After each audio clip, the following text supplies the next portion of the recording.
नमस्कार. लक्ष्मीच्या पावलांनी या मालिकेच्या पुढील भागामध्ये आपण बघूया. इथे आता कला अद्वैतला म्हणत असते की चांदेकर तू आता जा तुझ्या कामाला, नाहीतर तू घरी जा.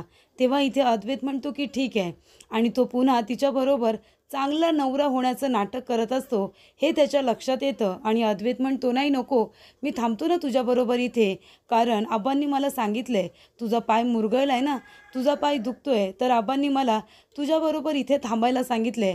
तुला गरज लागू शकते ना, मूर्ती बनवतेस ना तू.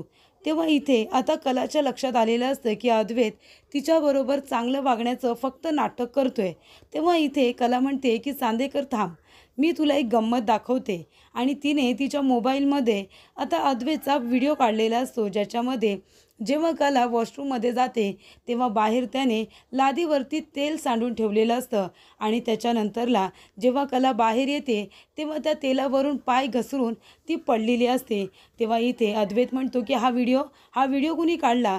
तेव्हा इथे कला आता अद्वैतला म्हणत असते की हा व्हिडिओ जो काही काढलेला आहे त्याच्यामध्ये तू काय करतोयस ते बघ ना.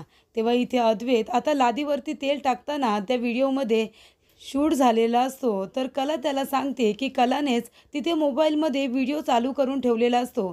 तर इथे आता कला वॉशरूममध्ये गेल्यानंतर अद्वैत बाहेर जे काही करतो ते सगळं मोबाईलमध्ये रेकॉर्ड होतं आणि त्यामुळे अद्वैतचा खरा चेहरा कलाच्या समोर येतो.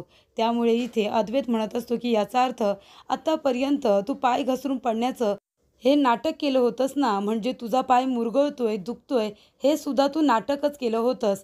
तेव्हा इथे कला म्हणत असते आणि तू काय केलंस रे चांदेकर, म्हणजे तू आत्तापर्यंत माझ्याबरोबर जे चांगलं वागत होतास ते चांगलं वागण्याचं नाटकच करत होतास ना.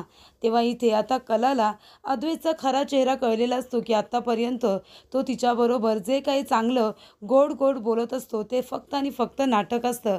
ते आता इथे कलाने ओळखलेलं असतं. तर इथे येणारे भाग हे आता खूपच जास्त रंजकदार होणार आहेत. सिरियलच्या डेली अपडेट्ससाठी तुम्ही आमच्या चॅनलला नक्की सबस्क्राईब करा. धन्यवाद. येणारे अपडेट्स बघत राहा.